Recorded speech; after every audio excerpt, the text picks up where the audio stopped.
हम यहाँ पर उपस्थित सभी कार्यकर्ता बंधुओं, यहाँ पर उपस्थित सभी मीडिया बंधु, भारतीय राजनीति के लिए आज का दिन दुखद है कि हम लोगों ने अपने महाराष्ट्र के लाल, वहाँ के डिप्टी सीएम अजित पवार जी का आज विमान हादसे में आकस्मिक निधन हुआ है। हम सभी आज मर्माहत हैं और उस परिवार के प्रति, महाराष्ट्र की जनता के प्रति संवेदना व्यक्त करते हैं।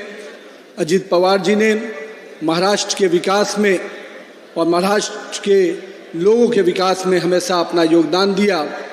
आज उनके निधन की घटना से राजनीतिक जगत ही नहीं, पूरा महाराष्ट्र का एक एक परिवार आज दुखी है। हम सब अपनी संवेदना, पूरी भाजपा परिवार एनडीए की तरफ से हम अपनी संवेदना व्यक्त करते हैं।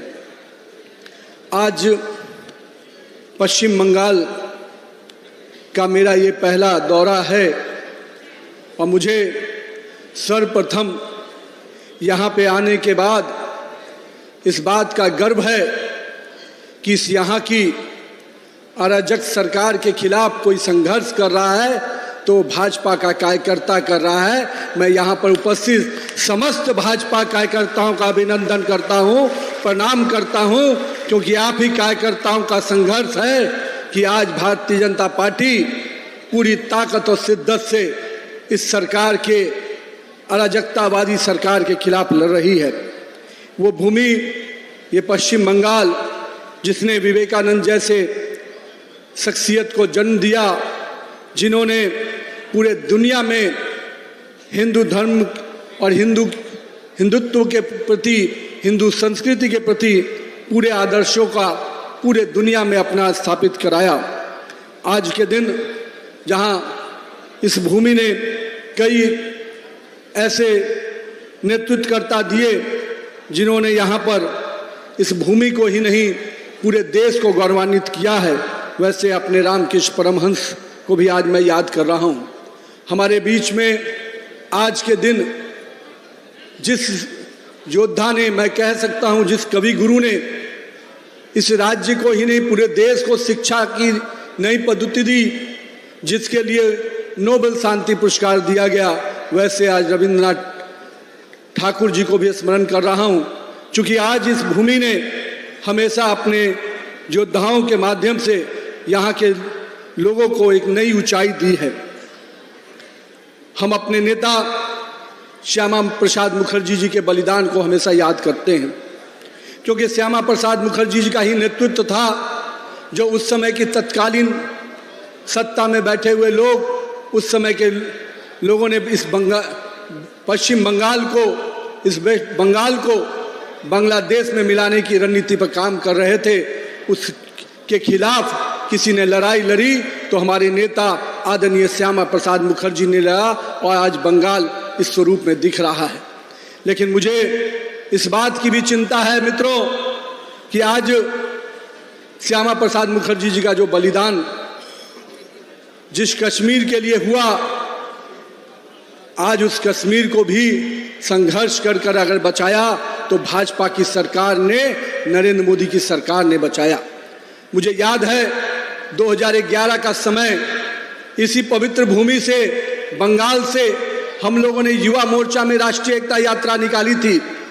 उस कश्मीर के 370 धारा के समाप्ति के लिए हमारे पूर्व के भाजपा के कई वरिष्ठ नेता और हमारे नेता यहाँ के श्यामा प्रसाद मुखर्जी जी ने तो अपना बलिदान भी दिया। लेकिन मुझे खुशी है कि इस कलकत्ता और इस पश्चिम बंगाल की भूमि से जब यात्रा निकली तो जब कश्मीर के लाल चौक गई तो आज कहीं ना कहीं कश्मीर के लाल चौक पर तिरंगा फहरा रहा है। तो वो आंदोलन की आगाज हुई तो वह आंदोलन की भूमि थी यही पश्चिम बंगाल। मैं इस बंगाल की जनता को भी इसके लिए अभिनंदन करता हूं, तहे दिल से बधाई देता हूं।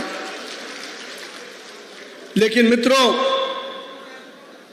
अभी भी ऐसी कुछ मानसिकता बची है जो इस बंगाल को फिर से बांग्लादेश बनाना चाहती है और हमें पूरी तरह से चौकन्ना रहने की आज जरूरत है मित्रों, क्योंकि हम देख रहे हैं जिस प्रकार से घुसपैठियों की तरफदारी करने वाली सरकार यहाँ बैठी है, जिस प्रकार से करोड़ों हिंदुओं के साथ, सनातन परंपराओं के साथ चोट करने वाली सरकार यहां बैठी है।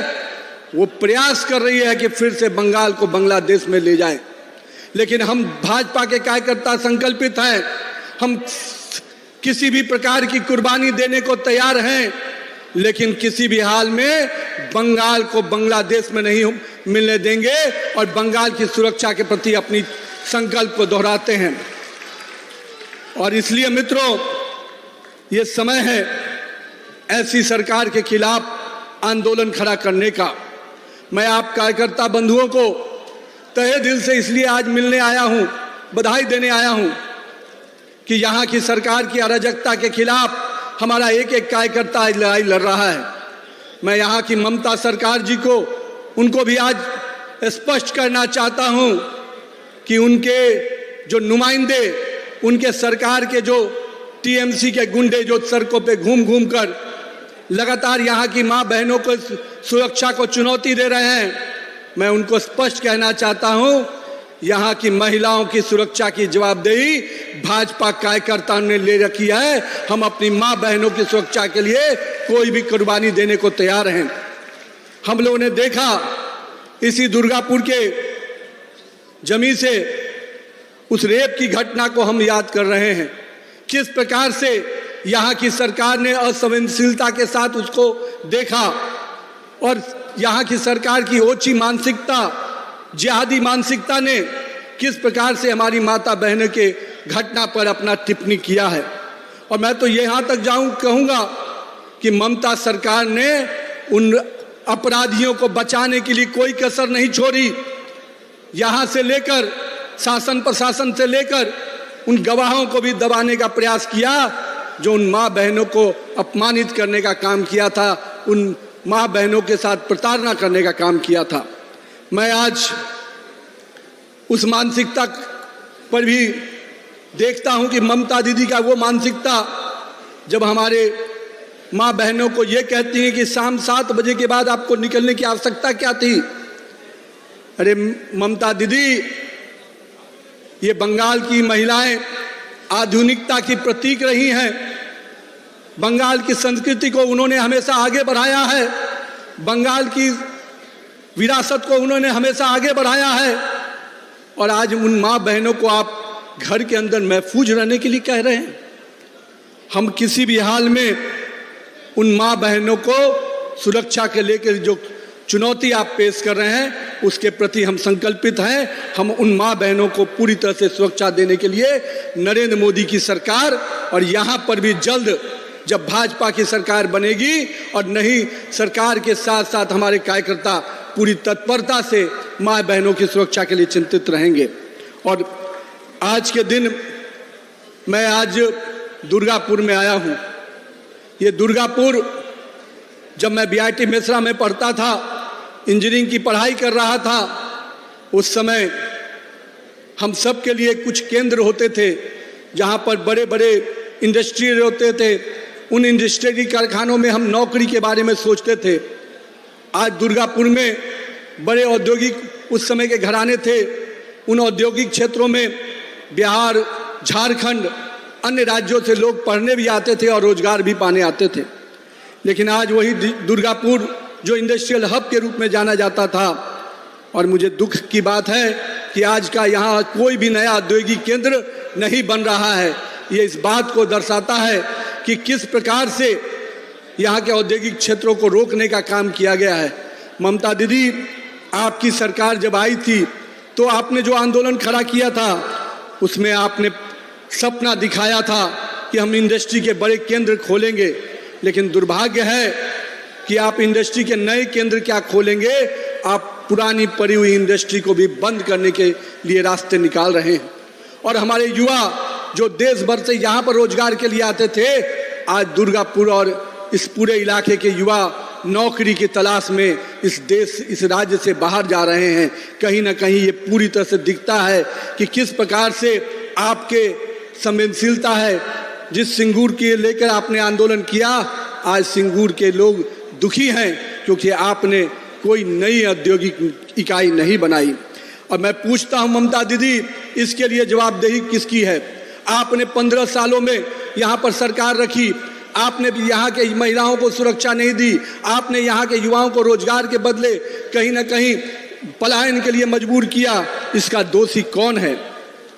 साथ ही साथ मित्रों, इस राज्य में अभी जिस प्रकार से भ्रष्टाचार, अराजकता की सरकार चीजें बढ़ी हैं, लगातार हम देख रहे हैं कि यहाँ की घटनाएं, यहाँ पर लगातार टीएमसी के विधायक और मैं मंत्री जो यहाँ पर पूरी तरह से टीएमसी टैक्स वसूलने में लगे हैं। मैं कहता हूँ दीदी, आपने यहाँ की लोगों को एक ऐसा जीवन देने का सपना दिखाया था कि जो आपने पूर्व की सरकारों के जो करप्शन के थे मामले थे, अराजकता के मामले थे, आपने कहा था उनको हम बंद करेंगे। पर दुख की बात है, आप उससे बड़ा कारखाना खोल दिए जिस कारखाने में केवल भ्रष्टाचार होता है, घोटाले होते हैं और उसका पूरा पैसा, पूरा वसूली कोई और नहीं, टीएमसी के गुंडे और टीएमसी के विधायक और मंत्री कर रहे हैं। मैं स्पष्ट रूप से उनको चेतावनी देता हूं कि भाजपा कार्यकर्ताओं ने कई बार संघर्ष किया है। हमने कई राज्यों में उस तरह के जंगल राज की मानसिकता वाली सरकारों को उखाड़ फेंका है, उस प्रकार की अराजकता वाली सरकार को मुक्ति पाई है। हमने उत्तर प्रदेश में उस प्रकार की मानसिकता वाली सरकार को हटाया। हम लोगों ने बिहार में उस तरह की मानसिकता वाली सरकार को उखाड़ फेंका और अब बंगाल की बारी है। मित्रों, मेरे बंगाल के कार्यकर्ता उस पूरी तरह से तैयार हो जाइए। अब वो समय आ गया है जब हमको बिहार, बंगाल और उत्तर प्रदेश में जो अराजकता वाली सरकार थी, अब उसी प्रकार की सरकार अगर बंगाल में भी है तो बंगाल के भाजपा के कार्यकर्ता भी कमर कस ले। इस सरकार को उखाड़ फेंकने का समय आ गया है। मित्रों, हमने देखा है किस प्रकार से वो हमारे कार्यकर्ताओं को प्रताड़ित करते हैं। मैं स्पष्ट कहता हूं मित्रों, कोई कार्यकर्ता चिंता मत कीजिएगा, एक एक कार्यकर्ता के पीछे पूरा भाजपा परिवार खड़ा है। आप संघर्ष कीजिए, भाजपा अध्यक्ष आपके साथ खड़ा है, पूरी भाजपा आपके साथ खड़ी है। मित्रों, अभी मेरे को मालूम हुआ एसआईआर के माध्यम से जो विशेष गहन पुनरीक्षण का काम चल रहा है, उसमें भी ममता दीदी खेल करने में लगी है। अभी दिल्ली जाकर रोना रो रही है कि इलेक्शन कमीशन हमको सहयोग नहीं कर रहा है। इलेक्शन कमीशन, अरे मैं मीडिया के बंधुओं के माध्यम से पूछता हूं ममता दीदी से, इलेक्शन कमीशन के नुमाइंदे आपके डीएम, एसपी, एसडीओ यहां बैठा है और इसको कठपुतली की तरह आप यूज कर रहे हैं। आप खुद खेल खेल रहे हैं, यहां की जनता को परेशान कर रहे हैं, यहां के युवाओं को, यहां के भद्र लोग के लोगों को, यहां के डॉक्टर को, यहां के पद विजेताओं को आप डीएम ऑफिस में, एसडीओ ऑफिस में बुला बुला कर परेशान कर रहे हैं और कह रहे हैं कि इलेक्शन कमीशन कर रहा है। कोई इलेक्शन कमीशन नहीं। इलेक्शन कमीशन तो घुसपैठियों को बाहर करने का संकल्प लिया है, जो इस मिट्टी का नहीं है, जो बंगाल की मिट्टी का नहीं है। उसके लिए बंगाल में कोई अधिकार हम नहीं देने देंगे। बंगाल के लोगों को ही बंगाल का अधिकार मिलेगा। बंगाल की मिट्टी के जो जन्म लिए हुए लोग हैं, उन्हीं को बंगाल का अधिकार मिलेगा। बांग्लादेश से आए हुए घुसपैठियों को बंगाल का अधिकार देंगे तो इसको किसी भी हाल में हम बर्दाश्त नहीं करेंगे। इसलिए मित्रों, यहाँ के डीएम, एसडीओ और सभी अधिकारियों को मैं स्पष्ट कहता हूं कि ये चंद दिनों की सरकार है। इन सरकार के कठपुतली बन के मत रहिए। आप प्रशासन के लोग हैं, आप सही दिशा में काम कीजिए, आम जनता को राहत देने वाला काम कीजिए, जनता आपके साथ खड़ी रहेगी। मित्रों, आज के दिन मैं अपने इन कार्यकर्ता भाइयों से भी कहूंगा कि बंगाल आज विषम परिस्थिति में गुजर रहा है। मित्रों, हम लोगों ने यहाँ की सरकार के नकारापन, भ्रष्टाचार और गुंडागर्दी को कई स्तरों पर उजागर किया है। अब हमको घर घर तक जाना है, जनता को बताना है कि ये पैसे की वसूली कोई और नहीं, टीएमसी के लोग करते हैं। मैं दीदी से भी कहूँगा, दीदी आज से बंगाल की राजनीति में जिस प्रकार से आपने अराजकता फैलाई है, बंगाल की जनता आपकी उल्टी गिनती शुरू कर दी है।